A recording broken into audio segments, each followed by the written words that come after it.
Bienvenue dans cette nouvelle vidéo consacrée à l'ombre et première vidéo de l'aspect concret du travail avec l'ombre.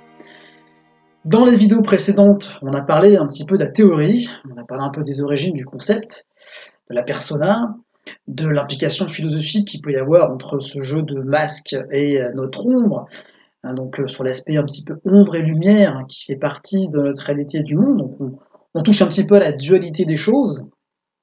Et là aujourd'hui, on va commencer à rentrer, si je puis dire, dans le vif du sujet.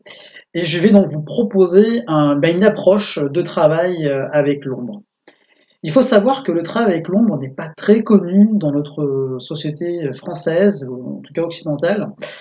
Alors qu'aux États-Unis, ce qu'ils appellent donc le shadow work, travail avec l'ombre, est assez pratiqué et bon, il y a beaucoup de ressources littéraires sur le sujet.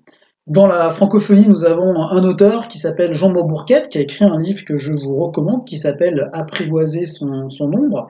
Et dans ce livre, donc, il va vous expliquer effectivement les aspects concrets du travail avec l'ombre.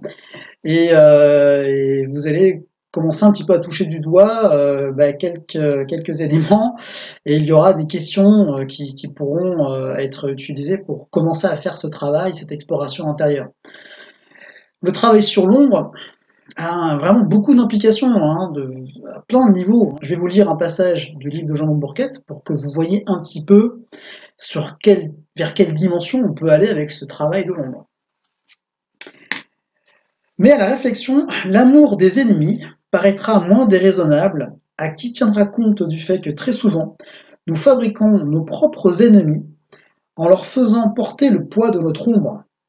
Le jour où les individus et les collectivités prendront conscience de cela et apprendront à se réapproprier leurs projections, ils s'en trouveront enrichis et découvriront chez les autres non pas des ennemis, mais bien des voisins, et ils seront moins portés à leur déclarer la guerre.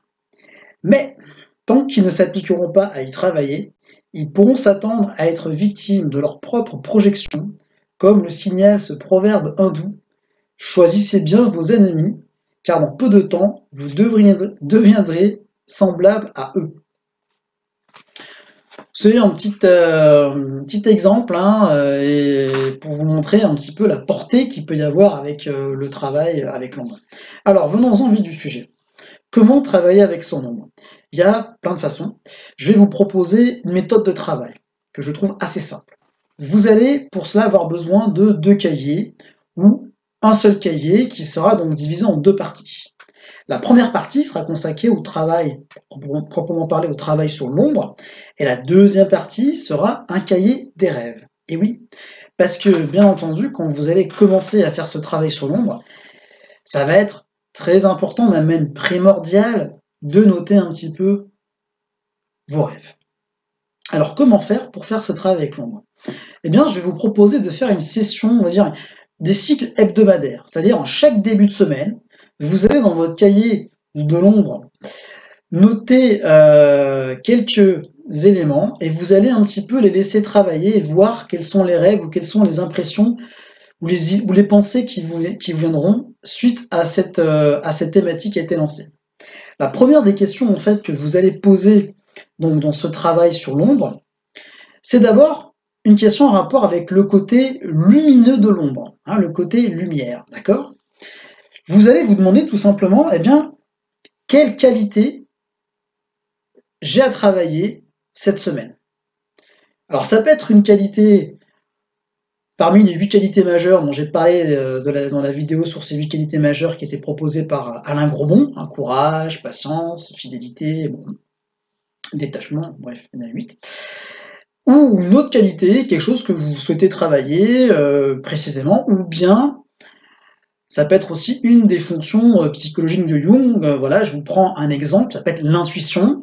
Donc quelqu'un peut marquer intuition sur la qualité à travailler cette semaine. Et l'objectif, c'est que vous essayez de voir dans votre vie quotidienne en quoi effectivement cette intuition, bien, même si vous pensez ne pas l'avoir, elle est peut-être présente et vous l'utilisez. L'idée, c'est de voir c'est en quoi effectivement cette qualité que vous pensez ne pas posséder suffisamment bien, ou ne pas avoir du tout, en quoi effectivement peut-être que vous l'avez, mais que tout simplement elle est utilisée de façon subconsciente, donc c'est-à-dire que vous n'en avez pas conscience directement. D'accord? Ça c'est la première étape. Donc on commence sur quelque chose de positif, quelque chose de constructif, on va dire, d'un point de vue direct. La deuxième question que vous allez poser, c'est par rapport à votre masque, à votre persona. Quel élément, qu'est-ce qui représente, selon vous, votre masque ou votre persona à l'instant T ou pendant la semaine? Par exemple, ça peut être quelqu'un qui s'identifie, trouve qu'il peut-être s'identifie trop à son travail. Quelqu'un qui est commercial, qui vit que pour son métier, peut dire tiens, effectivement, je vais mettre ça, peut-être que je me mets trop dans les comment dire, dans l'étiquette, dans l'habit du commercial, et quelle est ma position par rapport à ça? Ok? La troisième question, ça va être comment je vois ou je perçois mon ombre. Vaste question, hein. On peut reformuler ça un peu différemment. Qu'est-ce que je perçois ou que je crois que mon ombre contient aujourd'hui et sur lequel je vais devoir travailler? Ok? Donc ça peut être une peur ou quelque chose de vague, ça peut être de l'anxiété, ça peut être un complexe, ça peut être une problématique précise, ça peut être quelque chose qui vous dérange souvent. En fait, ça peut être plein de choses. Mais vous allez essayer de vous poser la question, de laisser venir ce qui vient, entre guillemets. L'idée, c'est ça, quoi. C'est marquer ce qui vient, même si vous savez pas, à la limite, peut-être que vous pouvez ne rien mettre, et puis vous verrez après, un peu plus tard dans la semaine, ce qui ressortira. Vous posez ce cadre, en fait, ce travail, c'est comme si vous allez mettre une intention pour travailler avec votre inconscient. Ok? En parallèle de ça, donc je vous ai parlé du cahier des rêves. Alors si vous ne le faites pas, eh bien vous allez commencer à le faire. Pour faire ce travail, c'est très important, c'est même, voilà, je vous l'ai déjà dit, primordial, de noter les rêves. Et donc vous allez faire un cahier des rêves. Le cahier des rêves, c'est pas compliqué en soi. Vous allez mettre la date du jour, si possible, donner un titre à votre rêve, d'accord? Vous allez le nommer. Vous allez essayer de décrire en quelques phrases, ou peut-être parfois quelques mots, ou des impressions, ce qu'il y avait dans ce rêve. Et vous pouvez aussi marquer comment vous vous sentez au réveil. Est-ce que vous étiez fatigué? Est-ce que vous vous sentez pas bien? Est-ce que vous vous sentez bien? Dans quelle position vous étiez? Voilà. Quels étaient un petit peu les résultats ou la façon dont vous êtes levé le lendemain ou comment vous vous êtes senti. D'accord? Et vous allez donc petit à petit faire ce travail de noter les rêves et voir si ces rêves que vous avez vont être en corrélation avec le travail sur votre ombre. Si sont en corrélation, ça peut être intéressant de noter dans le cahier de l'ombre, dans la partie qui correspond à la semaine sur laquelle vous êtes en train de travailler, que tel jour vous avez fait ce rêve-là, et peut-être de remettre ou de repréciser en quoi ce rêve-là a un lien avec la dynamique dont vous avez parlé par rapport à votre ombre, ou la qualité à développer, ou votre masque social. Ok? Voilà. C'est, je veux dire, aussi simple que ça.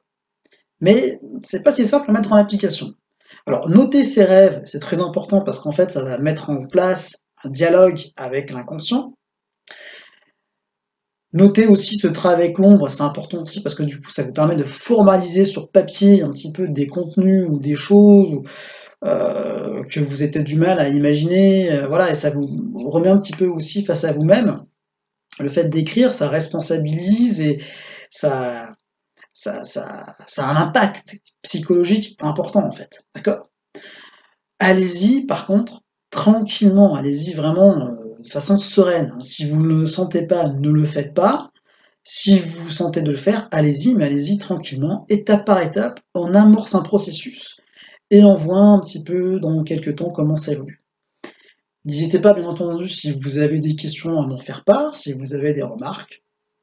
Je suis là pour répondre à vos questions et à vos remarques. C'est un travail à aborder de façon sereine, de façon calme et posée. Mais c'est un travail qui peut bousculer aussi, donc attendez-vous à être un petit peu secoué et préparez-vous donc à faire face à des choses que vous voulez pas voir en fait. Et tout le travail avec l'ombre, tout le shadow work, c'est ça, c'est faire face à ce qu'il y a dans cette ombre, faire face au côté sombre de nous-mêmes, hein. Ça peut être difficile, mais en fait, si vous y êtes de façon très tranquille, très posée, si vous êtes de façon sereine, vous allez voir, ça se passe très bien et on y va petit à petit. Il y a une image que je reprends très souvent, je vais vous la dire, c'est vraiment l'image de la pelote de laine, d'accord? La pelote de laine, on l'enlève pas d'un coup, ok? On tire le fil tranquillement et on la dénoue petit à petit. Voilà. Et bien, c'est exactement comme ça qu'il faut faire avec ce travail de l'ombre. Petit à petit, je tire, je tire, je tire. Et des fois, je tire trop, hop, j'arrête de tirer, je fais autre chose. Ok, je mets de côté, et je reviendrai après, peut-être que je vais tirer un bon coup, puis ça, hop, j'ai un gros bout qui va partir. Petit à petit, toutes les choses, voilà. La pelote de laine va s'alléger, et vous allez voir, vous allez récupérer beaucoup d'énergie. Écoutez, bonne pratique à vous. N'hésitez pas à m'envoyer des messages si vous avez des questions. Et je vous dis à très bientôt pour une prochaine vidéo. Au revoir.